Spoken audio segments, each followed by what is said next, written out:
No olvides suscribirte a nuestro canal.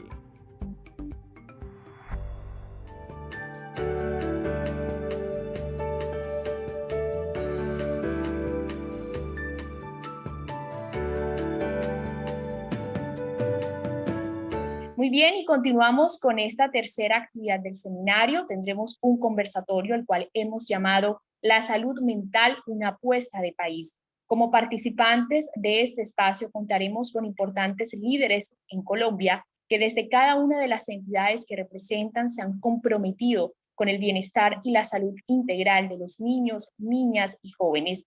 Es así que está con nosotros la doctora Constanza Alarcón, viceministra de Educación Nacional.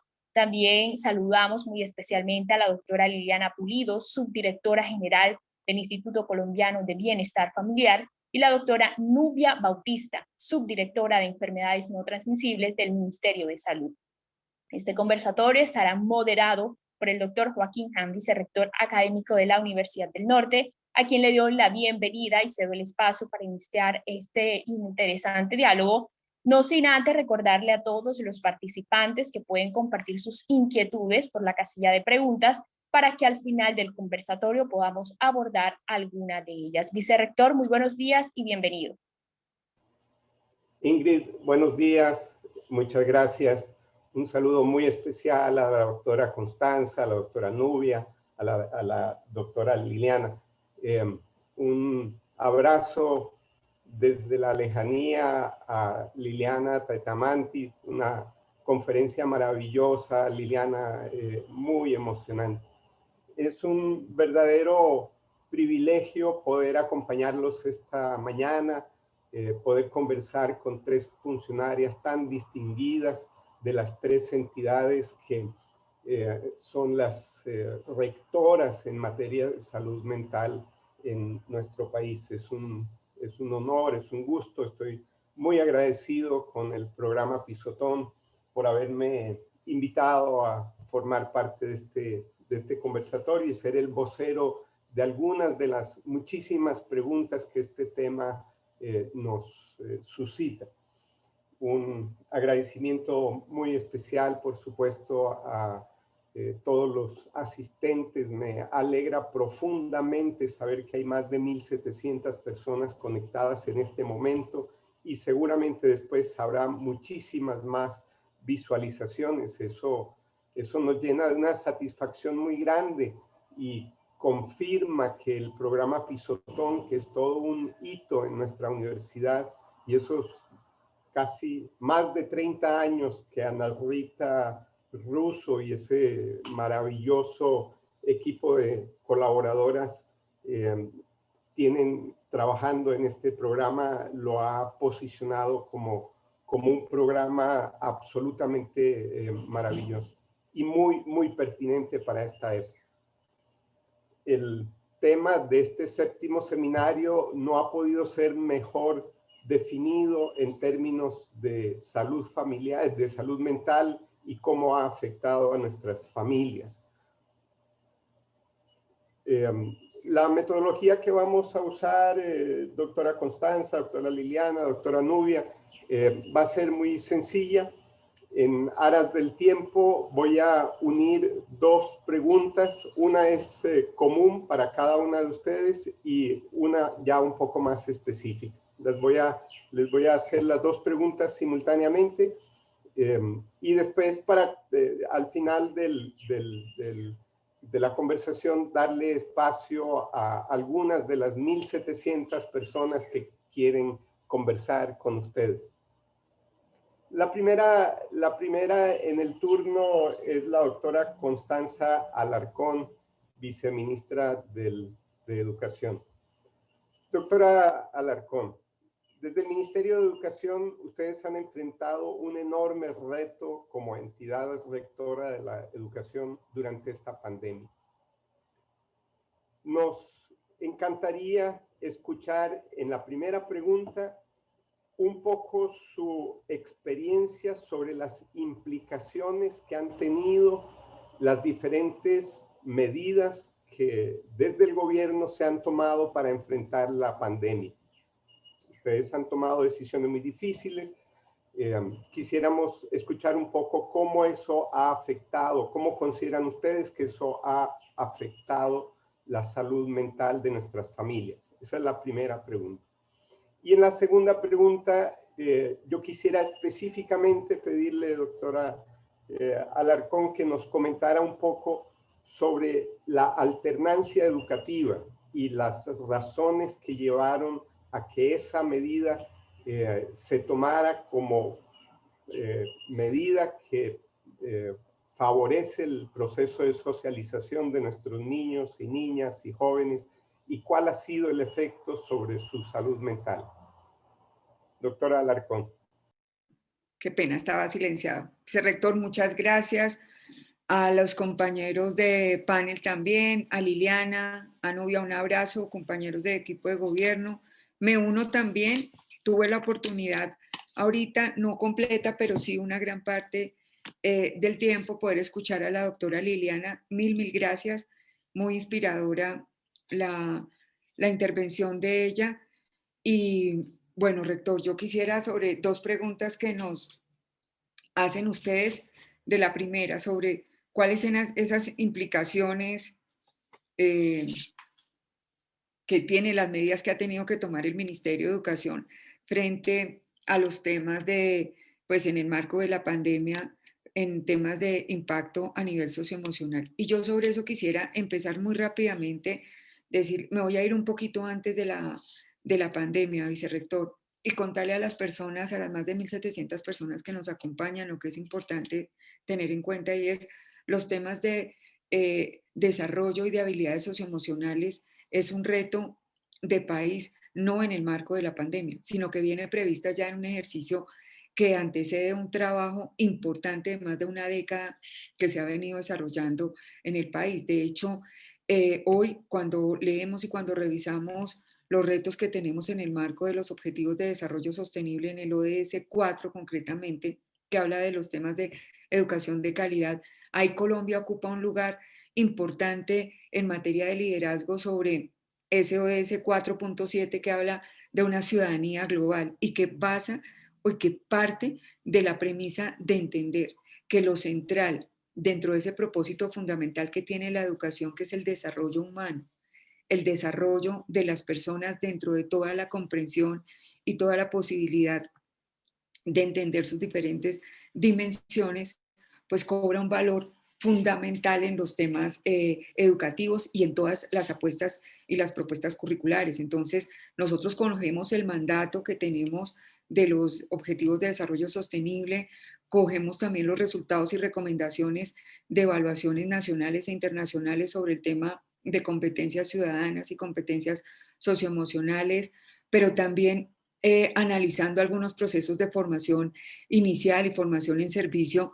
de maestros y de educadores del país sobre los temas de competencias y de habilidades socioemocionales y de competencias ciudadanas, pero también cifras que tenemos en este momento en cuanto al desarrollo socioemocional de los niños, cifras de situaciones de vulneración que impactan directamente los temas de socialización y de desarrollo de los niños.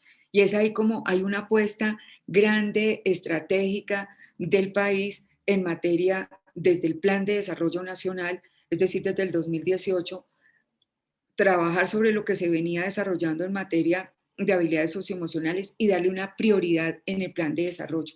Y entender que evidentemente avanzar sobre procesos de aprendizaje en los niños, avanzar sobre la implementación de algo que en Colombia, por esta época, hace 10 años aproximadamente, logramos posicionar muy fuerte en debates de política pública con la política de 0 a siempre, fue siempre el ejercicio de poner el niño en el centro. Eso fue traerlo al servicio educativo, a todo el sector educativo, y entender que detrás del acto educativo está el niño como actor central y fundamental, con los actores que los acompañan, los maestros, los rectores, los directivos, los secretarios, las familias, pero claramente poner el niño en el centro hizo que replanteáramos y que revisáramos gran parte de los planteamientos que nosotros veníamos desarrollando en materias de prioridad de lo educativo.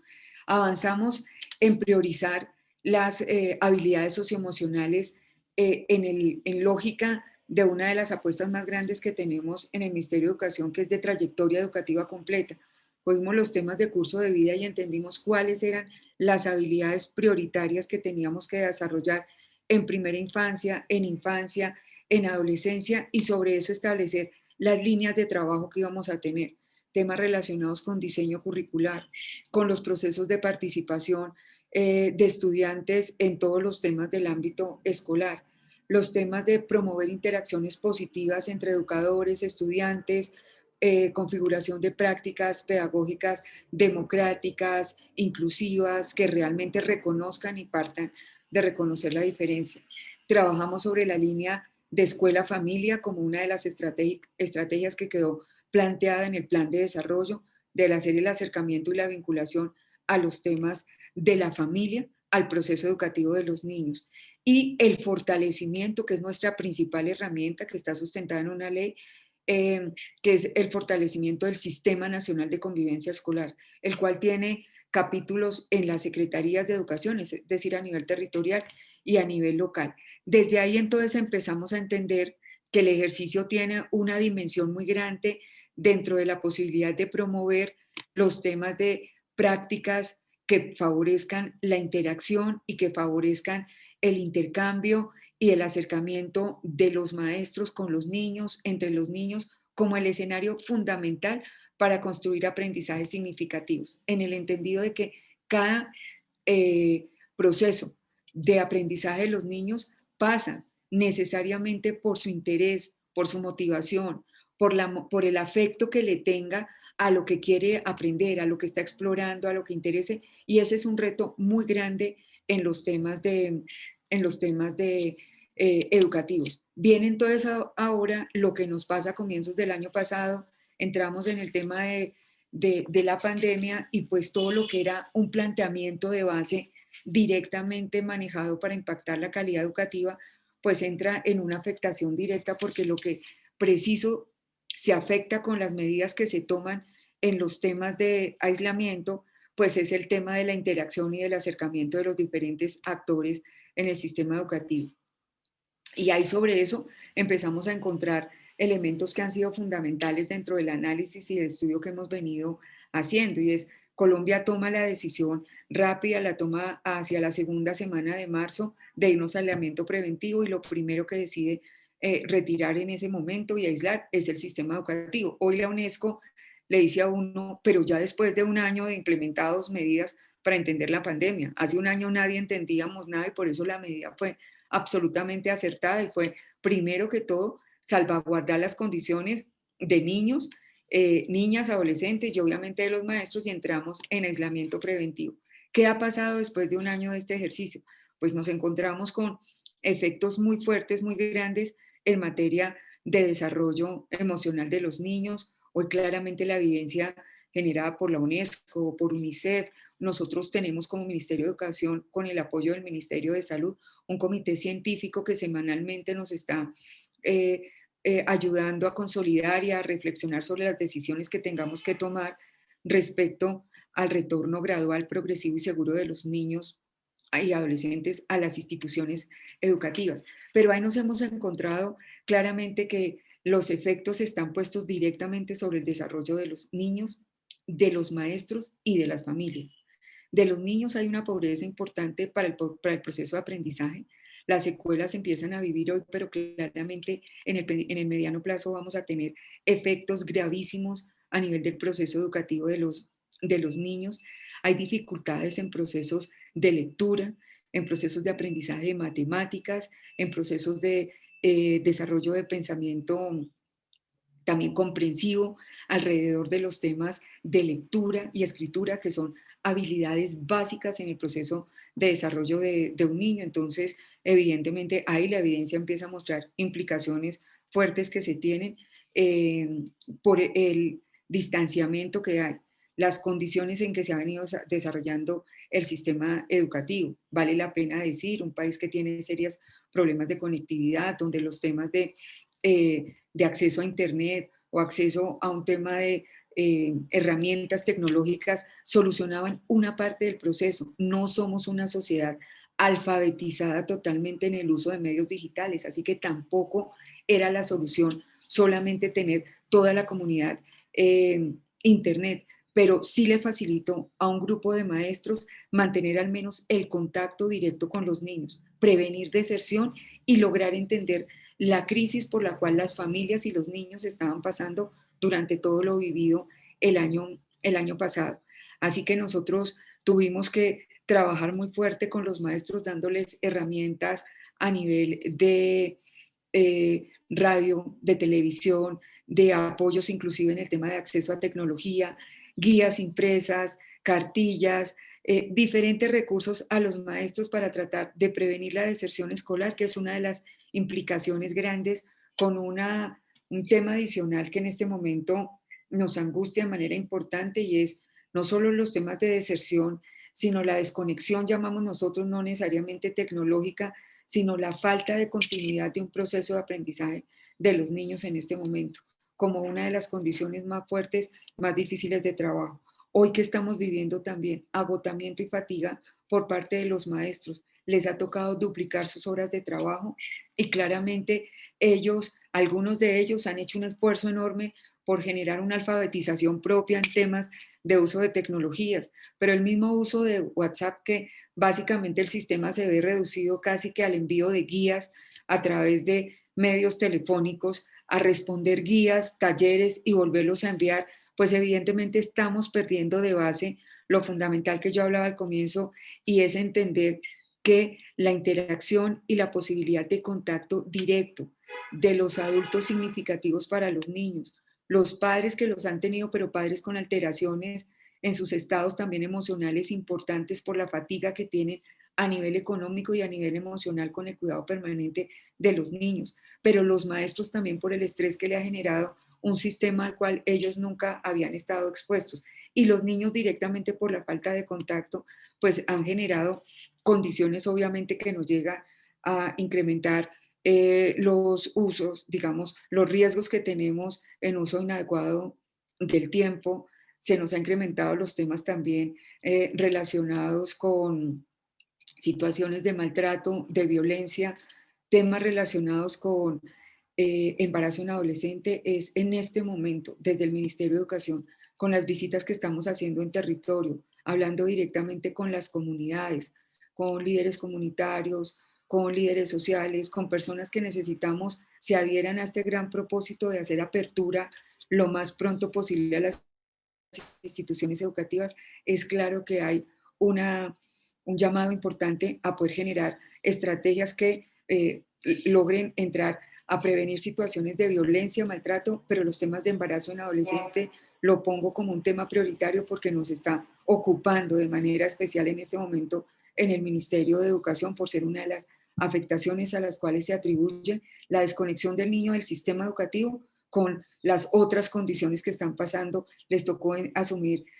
funciones de proveeduría, nuevamente vinculación a temas de laborales, otra vez temas de explotación laboral, de afectaciones por violencia, por maltrato, y también situaciones propias en zonas rurales y zonas afectadas por el conflicto armado en el país, que ha llevado también a incrementar temas de vinculación a grupos al margen de la ley por parte de nuestros niños. Esto de manera sostenida, o sea, inicialmente dijimos, esto puede pasar por 2 meses, por 3 meses, es un flagelo pues que que estamos aprendiendo todos, pero cuando ya vamos en más de un año, ya evidentemente sobre esto sí empezamos a mirar afectaciones fuertes, afectaciones, digamos, que tiene esta situación sostenida ya empieza a afectar capacidad de aprendizaje, capacidad de adaptación, los temas mismos de resiliencia de los niños y de adecuación a conductas sociales, a comportamientos sociales.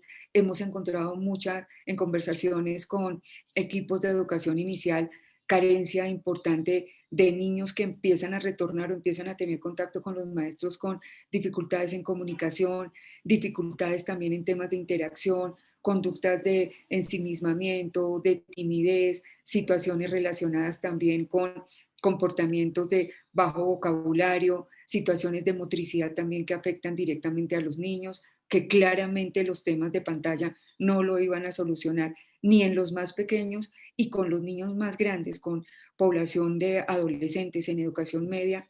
La desvinculación del sistema educativo es una de las mayores afectaciones que nos deja hoy los temas de pandemia y que afectan directamente ese desarrollo psicoafectivo y esa educación emocional, porque es ver abocado a un niño a dejar de lado la posibilidad de construir un proyecto adecuado a sus intereses, a la posibilidad que le venían acompañando en la institución educativa. Ya son niños que, por ejemplo, están en una oferta que queda en ruralidad dispersa, niños que viven hoy en residencias escolares que tuvieron que devolverse a su casa donde no contaban ni siquiera con una habitación, pues ellos han tenido que entrar a conformar otros proyectos de vida que no son favorables a su desarrollo, que no son socialmente aceptables y que claramente no van a tener un desencadenamiento afortunado para la vida de ellos.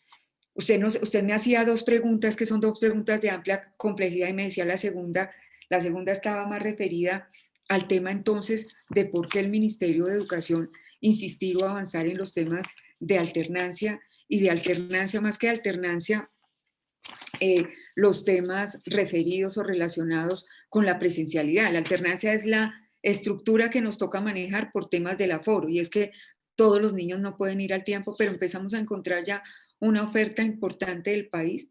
Yo solamente un dato general para que lo tengamos en el radar todos.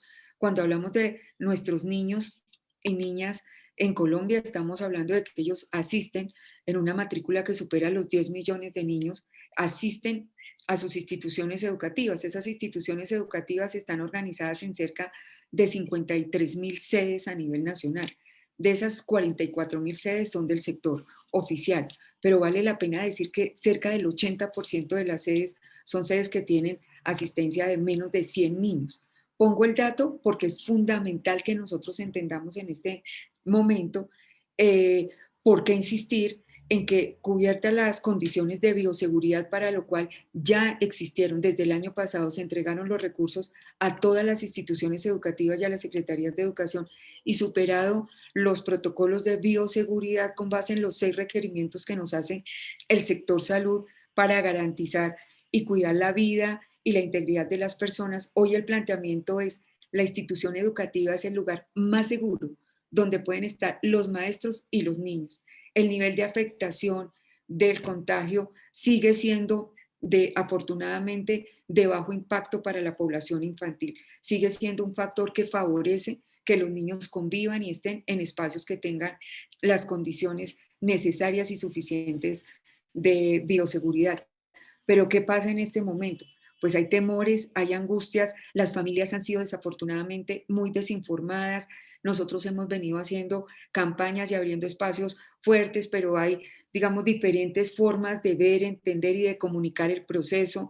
Se angustian en el sentido en que les llega información sobre responsabilidades frente al contagio que obviamente no van a tener, pero son familias que además han venido reportando fatiga, angustia, reciben mensajes contradictorios. Yo aprovecho este espacio, que es un espacio muy académico, para que ustedes también desde Pisotón y la Universidad del Norte nos ayuden también en este gran debate nacional, y es cómo se presentan las condiciones. ¿Cuál es la experiencia, la evidencia generada de esa experiencia práctica que nosotros tenemos hoy de hacer presencia todos los días en territorio, todos los días en territorio? Pues hablamos con las familias y están pidiendo a gritos la apertura de las instituciones educativas. Entienden cuál es el nivel de afectación para los niños, situaciones de depresión, de angustia. En algunas entidades territoriales ya tenemos reporte de intentos de suicidio, pero también procesos donde los mismos adolescentes, en las conversaciones que tenemos con ellos en territorio, sienten que no han aprendido, sienten que han perdido sus amigos, que perdieron confianza con sus maestros, que los adultos de referencia que ellos tenían, porque en una institución educativa se arma comunidad. Hay veces no es solamente el maestro, es el psicoorientador, es el rector, es otro profesor, es su coordinador, que son sus confidentes, que son las personas con quien ellos constantemente hablan. Y evidentemente todos esos canales bloqueados, totalmente inhabilitados para los niños durante un año, y evidentemente una escasa comunicación con sus maestros, en una tensión y un estrés muy alto para las familias, los maestros y los niños, de querer avanzar en lógicas sincrónicas, por ejemplo, a nivel pedagógico, de pensar que el tema de la tecnología pues supera y soluciona. Entonces nos dicen es que poner ya los temas de tecnología y estamos avanzando con MINTIC de manera determinante, muy importante en conectividad, principalmente en zonas rurales, pero es muy importante en este contexto conocer que prima ese desarrollo emocional y socioemocional de los niños, donde no es la tecnología la que va a entrar como la principal herramienta para superarlo o para suplirlo. Hoy, el contacto directo, el volver a, a posibilitar, a reactivar esos encuentros y esas formas de interacción, inclusive no para avanzar, si se quiere, en aprendizajes básicos, que ya de hecho están bien afectados en este momento, sino para poder rescatar en tiempos que son determinantes para la población. Nuestra conversación con adultos y maestros es: reconocemos sus condiciones, la afectación que tiene a nivel emocional.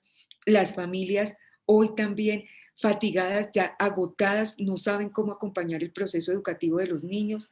Los maestros totalmente ya negados a seguir avanzando en temas solamente virtuales. Ellos mismos reportan la necesidad de estar, ellos no están necesariamente representados en su sentir por escenarios o por representaciones sindicales que tienen propuestas muy interesantes, importantes y sobre las cuales estamos trabajando, pero el maestro que está allá en el día a día claramente está pidiendo a gritos volver a la institución educativa, pero principalmente con los niños. Lo que pasa es que cada día de no estar en una institución educativa hay determinantes en el desarrollo de ellos, determinantes sociales que no son después recuperables, principalmente en temas, por ejemplo, de primera infancia, donde esas bases neurológicas, esas condiciones emocionales, esa situación nutricional que llevó al país a tejer una apuesta tan robusta, estructural, frente a la condición de un desarrollo integral de los niños, partiendo de ellos como sujeto pleno de derechos y entendiendo todo lo que evidentemente se requiere, pues se viene a pique porque claramente ellos están solamente con unas actividades básicas que una familia muy comprometida le puede hacer, pero que obviamente no tiene ni el tiempo, ni la habilidad, ni la competencia necesaria y suficiente para desarrollar. Y eso nos pasa así con los diferentes ciclos del proceso educativo. La pregunta, vicerrector, es muy compleja, es muy amplia. Yo tendría mil cosas que contarle, pero afortunadamente sé que no estoy aquí sola. Somos varias personas del gobierno. Entonces, yo dejaría acá y más bien esperaría qué tipo de preguntas surgen después de la intervención. Muchas gracias, doctora Alarcón. Comprendo perfectamente y comparto por completo y conmigo toda la comunidad educativa de esta universidad la gravedad de la situación y las consecuencias que ello va a tener para el futuro. Nosotros como universidad estamos en una parte un poco más avanzada de la cadena y vamos a sentir y tener que trabajar muy de la mano con las demás entidades y educativas y gubernamentales. Muchísimas gracias, doctora Alarcón. Su intervención me ayuda muchísimo para pasarle la pregunta y el micrófono, por decirlo así, a la doctora Nubia Bautista, subdirectora de Enfermedades No Transmisibles del Ministerio de Salud. Doctora Nubia, nuevamente dos enfoques para usted, para la respuesta, el análisis que usted nos comparte. Por un lado, desde la perspectiva del Ministerio de Salud, ¿cuáles han sido las implicaciones que en la salud mental de nuestras familias han tenido las medidas que se han tomado para el control de la pandemia? Y continuación de esa pregunta, sabemos, como muy bien lo ha introducido la doctora Alarcón, que los efectos los vamos a sentir durante muchos años y probablemente más de una generación de jóvenes, niñas van a sufrir. ¿Cuáles son los retos desde el punto de vista y desde el ámbito del Ministerio de Salud? ¿Cuáles son los retos hacia el futuro en materia de salud mental? ¿Y cuáles son las recomendaciones, las medidas que ustedes van a proponer e implementar para su control? Doctora Nubia. Muy buenos días, rector. Muy buenos días a todos, a este amplio auditorio, por supuesto, a mis compañeras de panel, a la señora viceministra, a la señora subdirectora. Muchísimas gracias por esta invitación y en nombre del ministro Fernando Ruiz damos un saludo muy cordial a la Universidad del Norte y al programa Crisotón agradeciendo esta invitación. Lo primero que yo quisiera decir y un poco también tratando de ir un poquito antes para entender qué venía ocurriendo y qué impacto ha tenido la pandemia en la salud mental de la población y particularmente en las niñas, niños, adolescentes y sus familias, es que la salud mental usualmente se asocia con el trastorno mental, con la violencia, con la marginación, con eso que es diferente, difícil, inexplicable, inentendible, pero que cada vez la evidencia y cada vez el país y sus actores sociales vamos reconociendo que la salud mental es un factor crítico de desarrollo humano. Y esto sí que nos lo ha dejado ver la pandemia. Todos vamos entendiendo de manera más sentida y en primera persona la importancia que tiene la salud mental en nuestra vida cotidiana, en la capacidad de tener vínculos satisfactorios, en la posibilidad de contribuir efectivamente a la comunidad, de mantener el trabajo, de mantener la vida familiar, las relaciones con los amigos, que el bienestar emocional es algo del día a día y que eso es salud mental. Y este ha sido algo que la pandemia ha traído, esa posibilidad de tomar conciencia acerca de la importancia de este tema y de la importancia como factor crítico en el desarrollo de los niños y niñas, por supuesto, pero también de las familias, de las comunidades y de cada uno de nosotros como ciudadanos. Ya la salud mental en nuestro país tenía retos muy importantes, afrontábamos afectaciones crecientes como el consumo de sustancias psicoactivas en la población general y en los niños y niñas. Afrontábamos retos como el aumento de la conducta suicida, cuya tasa iba aumentando tanto en las muertes por suicidio como en la conducta en sí, en los intentos de suicidio, particularmente en los adolescentes y jóvenes. Veníamos enfrentando retos relacionados con diferentes formas de violencia, particularmente al interior del hogar y particularmente de género también en este grupo poblacional, y retos muy importantes ya relacionados con la presencia de patologías. Ya la encuesta nacional de salud mental nos mostraba que el 5% de la población tiene depresión. Y la Organización Mundial de la Salud ya estimaba desde antes de la pandemia, desde el 2016, que la depresión sería la primera causa de carga de enfermedad en el mundo, superando las enfermedades cardiovasculares, la diabetes, el cáncer, y que generaría un costo en salud y un gasto a las personas y a sus familias enormes. De hecho, puede ser que hoy ya sea la primera causa de enfermedad, si no es por el enorme estigma que se asocia a los problemas y trastornos mentales y a la salud mental, que nos impide a veces buscar ayuda, reconocer que necesitamos apoyo, reconocer que esto que estamos experimentando, angustia, ansiedad, irritabilidad, insomnio, aburrimiento, es una necesidad en salud mental y que posiblemente mejorando la posibilidad de expresar eso que tengo y contando con el apoyo de servicios de salud cualificados podría resolverse. Entonces, este tal vez un primer mensaje para decir, ya teníamos retos muy importantes en la salud mental de nuestros niños y niñas antes de la pandemia. La pandemia, por supuesto, ha traído afectaciones importantes, tanto en lo social y todo este tema de reconfiguración de los vínculos, reconfiguración del apoyo social, todas las implicaciones que tiene la interacción a través de medios virtuales, todas estas dinámicas y estos cambios en el entorno educativo que nos comentaba la doctora Alarcón, toda la destrucción del empleo y el impacto económico tan profundo y serio que ha tenido en los hogares, los niveles de incertidumbre, el volumen de información que genera además, enorme preocupación, angustia, es difícil verificar las fuentes, es difícil entender y procesar ese volumen para tomar las mejores decisiones de cuidado de la salud propia y de quienes nos rodean. Todo esto es un estresor muy importante, contando además la reconfiguración de la dinámica diaria, hemos debido trasladar nuestras actividades al hogar, hemos debido encargarnos del cuidado de los niños de otra manera. Los niños, por supuesto, han debido encarar su vida escolar de otra forma muy distinta, sujeta a cambios permanentes, ajustes constantes, todos aprendiendo en el proceso. Esta enorme incertidumbre y esta variabilidad ha constituido un factor estresor en la salud mental de toda la población. Realmente es muy difícil encontrar a alguien que no se haya sentido afectado de alguna manera.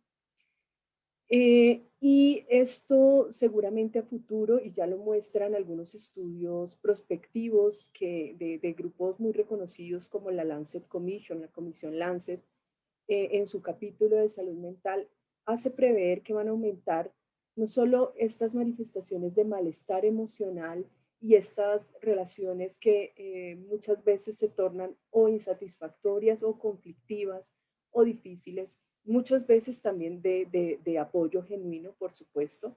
Por supuesto, no todas las relaciones son fallidas, al contrario, son un mecanismo muy importante para proteger nuestra salud mental y cuidarla. Pero ya estos estudios muestran que a la par de que aumenta este malestar emocional y que para todos implica un reto procesar el impacto de esta experiencia, se van a presentar problemas y trastornos mentales, sobre todo incremento de los síntomas de ansiedad, de depresión. Hay una enorme relación de esto con la elaboración del duelo, todas las pérdidas que hemos debido ir procesando, pérdidas de distintas características y magnitudes y muchas de ellas asociadas, por supuesto, a la pérdida de seres muy significativos, la imposibilidad de haberles dado un cierre a esa relación y una despedida como habitualmente estábamos acostumbrados, como culturalmente teníamos pautado, y tener que cambiar todo esto. Esto sin duda va a aumentar los síntomas de depresión, de ansiedad y seguramente va a aumentar desenlaces terribles y trágicos en salud mental como la conducta suicida, el trastorno de estrés postraumático, el consumo de sustancias psicoactivas y con ello todo lo que viene, el incremento de ciertas formas de violencia, la sobrecarga de los cuidadores, la discapacidad asociada y la misma conducta suicida. Entonces, realmente lo que se avisora es un panorama retador en salud mental. Sin embargo, con fortalezas que hemos ido adquiriendo, hoy contamos con recursos que como sociedad no teníamos hace varios años, no solo los recursos que nos permiten generar, por ejemplo, la vacuna y tratamientos cada vez más efectivos, sino medios tecnológicos que también nos permiten relacionarnos y mantener estos lazos, como nos lo mencionaba la doctora Liliana en la anterior conferencia, es la posibilidad, es lo que hay para poder mitigar, digamos, toda esta reconfiguración de los vínculos. Colombia desde el 2018 cuenta con una política nacional de salud mental, una política que se configuró pensada en el desarrollo humano y en el enfoque de derechos desde el desarrollo humano, pensada también desde un enfoque de salud pública y en esa medida reconoce las particularidades del curso de vida, reconoce las diferencias y las particularidades dadas por el género y las particularidades dadas por la gran variedad cultural y territorial en la que el país se encuentra y además reconoce, por supuesto, los determinantes sociales de la salud y allí nos queda más fácil entender el impacto que esta pandemia ha tenido no solo en la salud, sino en lo social y en lo económico y en lo cultural y cómo esto afecta a las personas, a las familias y a las comunidades. Esta política que además tiene claramente una perspectiva intersectorial, porque si reconocemos que las afectaciones en salud mental derivan no solo de cuestiones muy específicas asociadas a la salud, sino de inequidades sociales, de fenómenos asociados a la marginación, a la desestructuración de redes de apoyo social, entendemos que la intervención claramente debe ser intersectorial y esa es la perspectiva de las políticas. También tenemos un COMPES que justamente salió hace un año, un COMPES de salud mental que traduce un esfuerzo muy importante de 14 instituciones y sectores relevantes como los que hoy nos acompañan, donde se acordaron acciones específicas que para los niños y niñas están muy orientadas al desarrollo socioemocional, claramente, y a la adquisición de habilidades y competencias socioemocionales para la vida, pero también incluyen cuestiones centrales relacionadas con la inclusión. Todas las cuestiones que generan discriminación, estigmatización y marginalidad son graves factores de riesgo en salud mental, así que la inclusión al interior, por ejemplo, del entorno educativo es fundamental y allí también se han plasmado y actualmente se ejecutan acciones para esto. La implementación y ya pasando un poco más al segundo aspecto de la pregunta frente a los retos que tenemos, tiene retos muy importantes, muy importantes. El primero, sin duda, mejorar los servicios de salud, el acceso continuo, oportuno y con calidad a los servicios de salud mental, con un enfoque de atención primaria. Esto es lo otro que hemos ido aprendiendo y que hemos ido ganando como sociedad en términos de comprensión de lo que es la salud mental y su abordaje, y es que el abordaje no es exclusivo de los profesionales especialistas como los psiquiatras y los psicólogos, sino que todos tenemos un rol eh, y un lugar en el abordaje de la salud mental. Los padres y madres de familia, los compañeros del colegio, los psicoorientadores, los docentes, las madres comunitarias, el compañero del trabajo, todos tenemos un rol, un papel y una posibilidad para no solo cuidar nuestra salud mental, sino cuidar y apoyar a los otros. En esta medida, los servicios de salud no solo, digamos, deben fortalecer, por supuesto, la atención por psiquiatría y psicología, sino que los médicos generales, las enfermeras, los trabajadores sociales, los terapeutas de distintas disciplinas pueden hacer acciones críticas en salud mental que conducen a un adecuado diagnóstico y a un adecuado tratamiento cuando se requiere.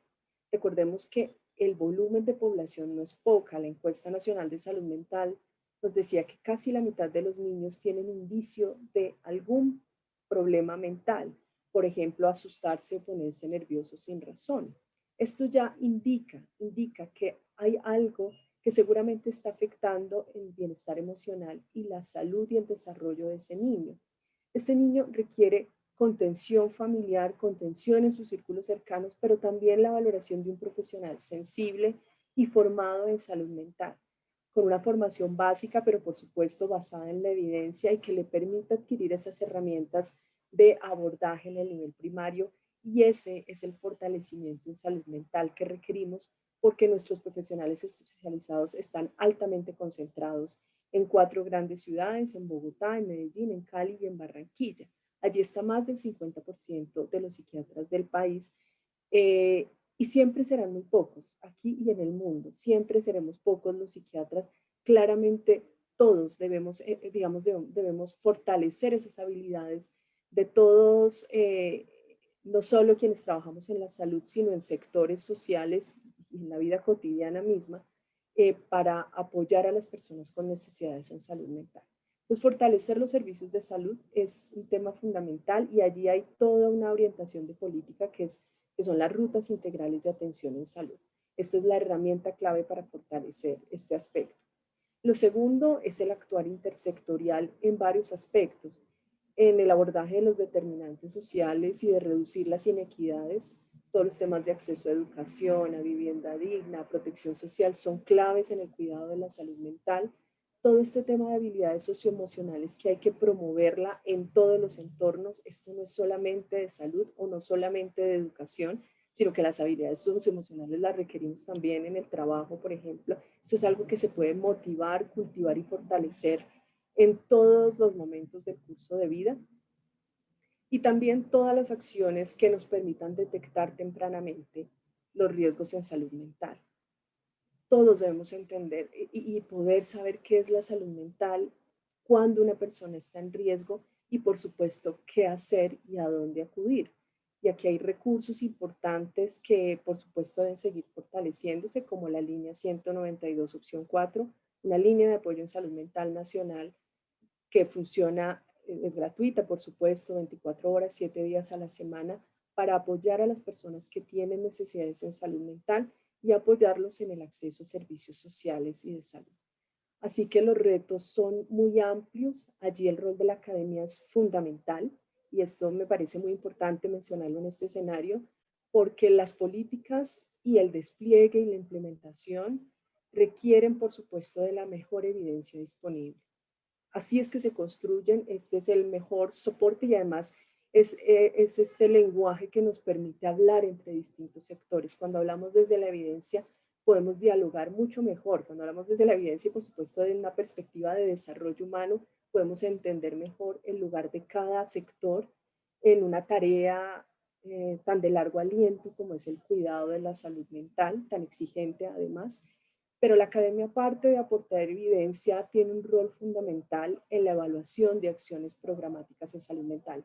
Adolecemos de evidencia fuerte y aquí por eso el programa Prisotón es un antecedente importante y es que las acciones programáticas que cuentan con evidencia nos permiten pensar en replicar, en escalar, pero también en poder orientar nuevas experiencias en distintos contextos y nos permite hacer una mejor inversión de los recursos que son tan escasos, porque bueno, ese es el otro punto importante, se requiere cada vez más inversión, no solo del sector salud, sino de otros sectores, pensando en la salud mental y en su lugar como factor de desarrollo humano.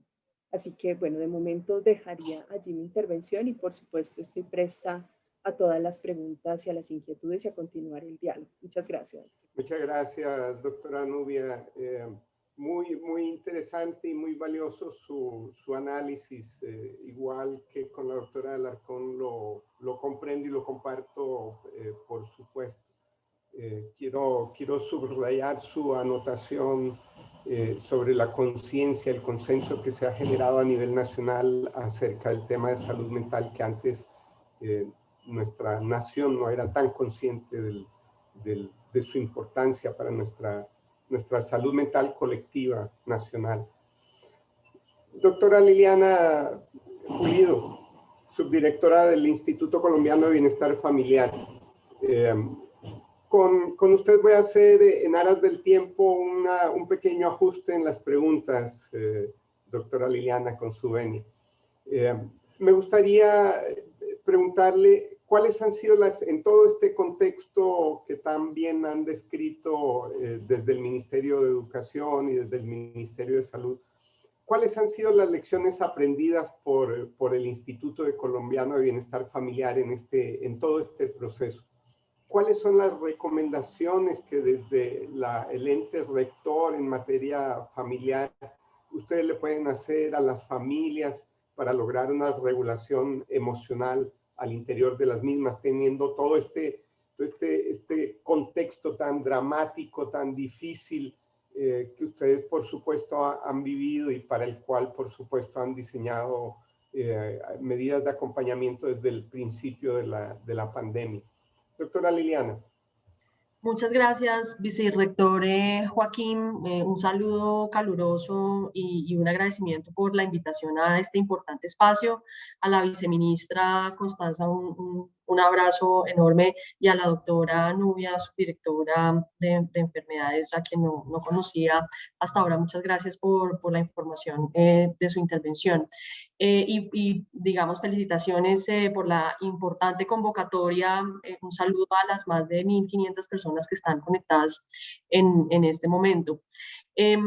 Digamos que, como lo dice vicerrector, en aras del tiempo voy a tratar de responder de manera muy concreta y de dar sobre todo unos datos que el ICBF ha recogido a lo largo de este año que ya llevamos de pandemia, a través, digamos, del ejercicio de atención prioritaria. Y me gustaría describir brevemente, para poder aterrizar en las lecciones aprendidas y en las recomendaciones que hicimos desde el ICBF, desde el primer momento de la pandemia, para que la audiencia, los que están conectados y las colegas de gobierno, digamos, tengan esta información de manera detallada.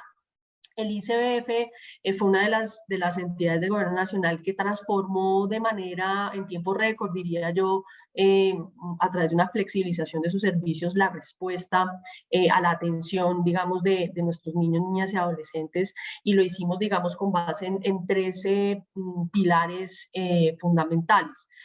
Seguridad alimentaria, 3 ejes, diría. Seguridad alimentaria es el primero, segundo, pedagogía en casa, y tercero, prevención de violencias. Y a medida que voy a describir muy rápidamente estos 3 ejes, creo que voy a resaltar, o se pueden evidenciar, cuáles son esas lecciones aprendidas, y al final haré, digamos, como un cierre con las recomendaciones. En materia de seguridad alimentaria, nosotros hicimos un esfuerzo enorme con los operadores de los servicios de primera infancia para atender a más de 1.700 niños y niñas entre 0 y 5 años y a sus familias. Hemos entregado con corte al 30 de marzo de este año más de 18.8 millones de canastas alimentarias. Ahí lo que hizo el ICBF fue digamos, configurar unas raciones para preparar en casa que atendieran la necesidad nutricional de nuestros niños, pero también fortalecer esa entrega de alimentos pensando en la dilución en las familias, porque como ustedes saben, atendemos a niños y niñas vulnerables con unos criterios de focalización, digamos, que identifican esa alta vulnerabilidad, y lo que obviamente sabíamos iba a pasar era que las familias iban a depender de alguna forma de esas canastas alimentarias. Entonces hicimos ese esfuerzo inicial. También entregamos más de 211.000 canastas a madres gestantes con bajo peso y niños en riesgo de desnutrición. Ahí hemos hecho un esfuerzo muy importante, y entregamos más de 18.000 toneladas de bienestarina, que pues ustedes saben es un alimento de alto valor nutricional. ¿Qué significan más de 18.000 toneladas? Eso significa aproximadamente más de 2.400.000 beneficiarios mensuales, más de 17, casi 18 millones de bolsas de bienestarina entregadas. Entonces hicimos un esfuerzo muy, muy importante en materia de seguridad alimentaria, y ahí la lección aprendida, digamos, central, las lecciones yo diría son varias. Una, la necesidad de ese fortalecimiento, de esa entrega de carga nutricional para atender a las familias. Dos, tener en cuenta la diversidad de los alimentos de las diferentes regiones de nuestro país, y digamos que eso fue un ajuste que nosotros hicimos en el proceso de entrega desde el marzo del año pasado, cuando iniciamos esta labor maratónica y diría yo monumental de distribución de esas canastas a lo largo del país. Digamos, identificar que en La Guajira, pues digamos, el frijol, la lenteja, pues no es un alimento pertinente para esas canastas alimentarias, que en el Cauca el atún puede ser reemplazado por las truchas que están además cultivando nuestras comunidades indígenas. En fin, digamos, esas son unas lecciones importantes, y una articulación, digamos, con todas las entidades de la CISAN. Como ustedes saben, esa es la comisión intersectorial que maneja o revisa los temas de seguridad alimentaria y nutricional. El despacho de la primera dama hizo una campaña enorme a lo largo y con ocasión de la pandemia para precisamente focalizar los esfuerzos de el Estado y de la sociedad en conjunto en temas de desnutrición.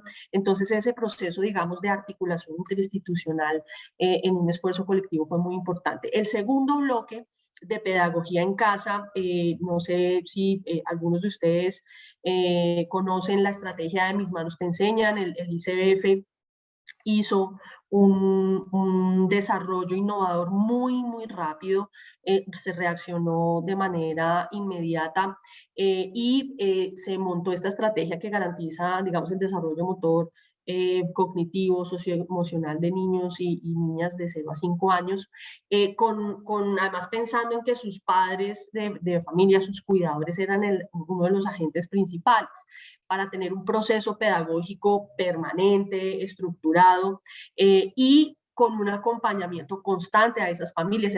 Aquí quiero reconocer el enorme trabajo de nuestras madres comunitarias y de madres y padres comunitarios y de los agentes educativos que han trabajado de manera, digamos, decidida, porque pues esta condición de la pandemia nos ha afectado a todos por igual, pero las madres y los agentes educativos además han tenido, digamos, esa labor adicional de hacer ese acompañamiento a nuestras familias para generar unos entornos protectores a través de unas pautas de crianza. Nosotros identificamos 14 pautas de crianza, tips sobre nutrición, se hizo un apoyo psicosocial y digamos, hemos entregado a corte ahorita de finales de marzo más de 8 millones de kits pedagógicos.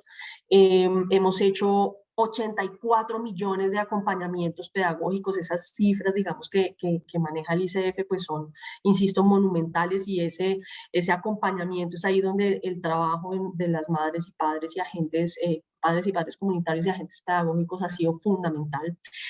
¿Cómo se hizo ese acompañamiento? De diferentes formas, y aquí hay unas lecciones aprendidas muy importantes. Se hicieron llamadas telefónicas, se utilizaron chats, se construyeron programas de radio, tenemos un programa en televisión.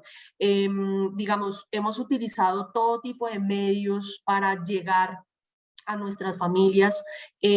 Hicimos talleres especiales de acompañamiento.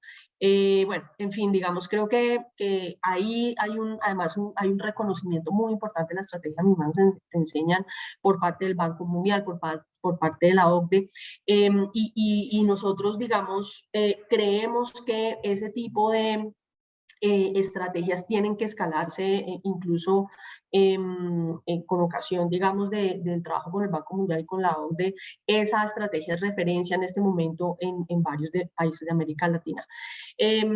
Quisiera, digamos, concretar el tercer eje que mencioné, que es el de prevención de violencias. Allí, como lo decía la señora viceministra, como lo decía la subdirectora Nubia, pues se disparó en el marco de la pandemia una serie de fenómenos que nosotros veníamos trabajando antes, prepandemia, con una oferta de prevención importante desde las diferentes direcciones del ICF que atienden el ciclo de vida. Atendimos más de 260.000 niños, niñas y adolescentes en 931 municipios, en 32 departamentos, a través de una oferta específica. Me voy a referir a 3 programas muy rápidamente. Generaciones Étnicas con Bienestar, que además tiene, digamos, es un programa que atendió más o menos 76.000 niños, niñas y adolescentes, que tiene este enfoque diferencial que es muy importante y que atiende a nuestra ruralidad y ruralidad dispersa, especialmente comunidades indígenas, también NARP y algo de ROMP, en donde hay un trabajo, digamos, que tiene en cuenta esa diversidad, las características además del territorio, y que tiene ese enfoque de prevención. Sin duda, el segundo programa que ustedes deben haber escuchado, que es un programa de la entraña del señor presidente Iván Duque, que es las generaciones Sacúdete, o toda la oferta de Sacúdete, que pretende detonar los talentos de nuestros adolescentes y jóvenes a través de 3 fases de intervención. Inspírate, Enfócate y Transfórmate, tuvo un alcance muy importante durante este año de pandemia en más de 167.000 adolescentes y jóvenes, en donde estamos tratando de dar habilidades, o generar más bien, desarrollar capacidades, habilidades para el siglo XXI en cuatro sectores: industria naranja, industria verde, turismo y TIC. Tenemos allí un esfuerzo muy importante y un acompañamiento de la cooperación internacional con un crédito del BID que nos va a permitir llegar de manera muy importante al territorio, y una estrategia de prevención de riesgos.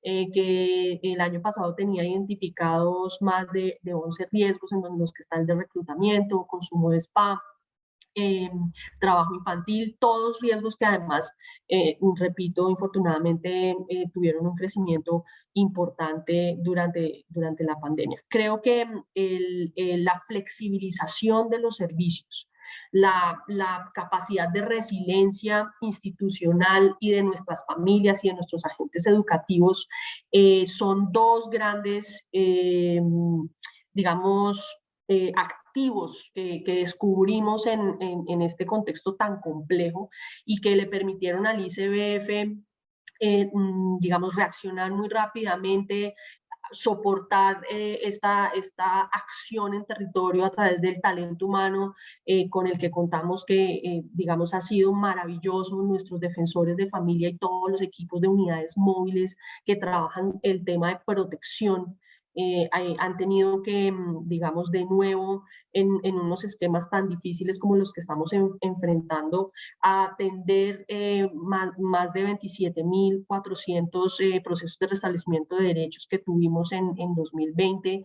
Es un equipo de 980 defensores, 44 equipos móviles, 117 unidades para la protección integral, es decir, un equipo, un talento humano absolutamente comprometido en la protección, en la garantía y protección de derechos de nuestros niños, niñas y adolescentes, que no podría yo dejar de terminar sin destacar ese compromiso. Hay para cerrar, unas cifras que nosotros hemos hecho una serie de mediciones, de evaluaciones, de Mis Manos Te Enseñan, de Generaciones Sacúdete, y creemos que estas cifras pueden ser interesantes para el debate y la sesión de preguntas que entiendo se abren a continuación. Voy a dar las principales. En el caso de Mis Manos Te Enseñan, la evaluación contó o estimó que el 87.4% de nuestros usuarios percibieron una mejor atención durante la pandemia, que sobre todo en ese acercamiento, en ese acompañamiento a las familias, que lo que se estaba haciendo previamente. Tuvimos el 71.5% de las familias reportó una mejora general en el relacionamiento con los otros, esto en la medición que hicimos de Generaciones Sacúdete, en las capacidades para expresar emociones, redes de apoyo. El 76.2% de las familias reportaron que utilizaron métodos no represivos para el manejo de las situaciones conflictivas al interior de sus hogares.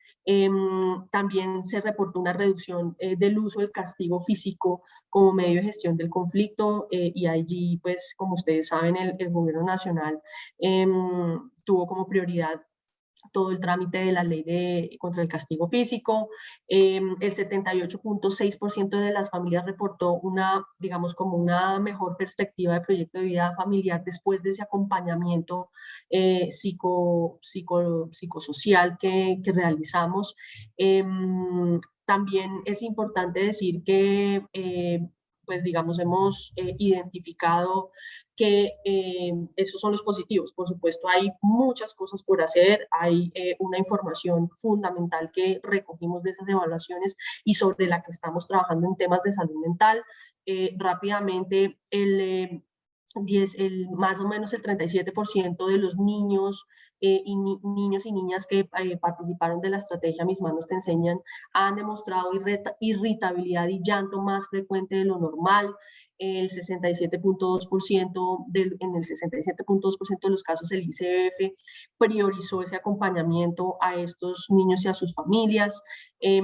Identificamos que digamos, el uso de las expresiones artísticas, pintar, bailar, digamos, del arte como herramienta de trabajo permitió minimizar el nivel de estrés durante la pandemia, y en ese sentido además pues estamos adelantando diferentes acciones que esperamos poder contarles en poco tiempo. Creo que dejaría ahí, vicerrector, por términos de tiempo.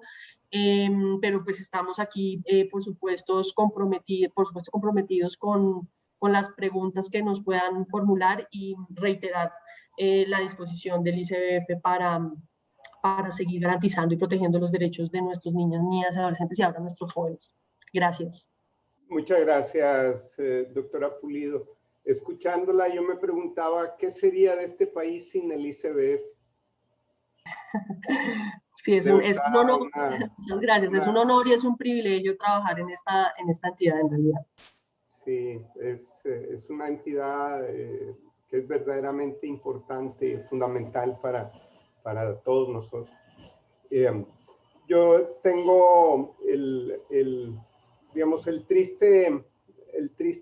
triste tarea de comentarles que por razones de tiempo me han pedido que no continuemos con las preguntas que se están recogiendo.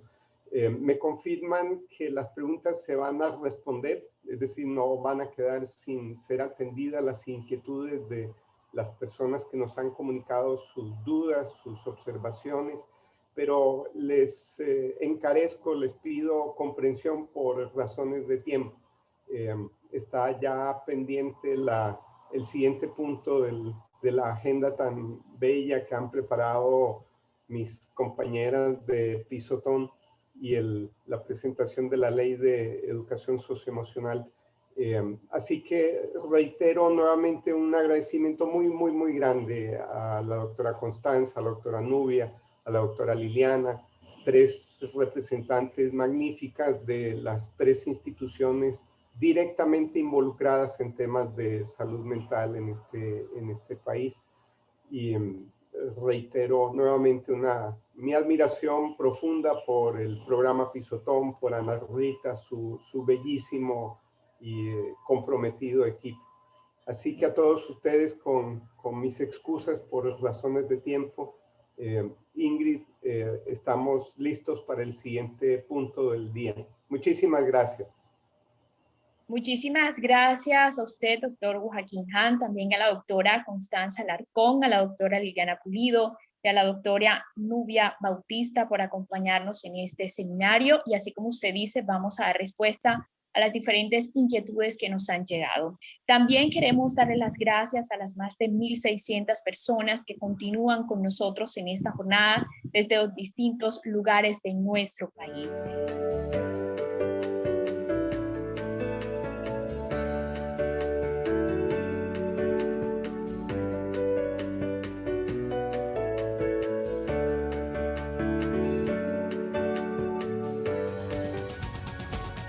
Los siguientes contenidos de Uninorte.co te pueden interesar.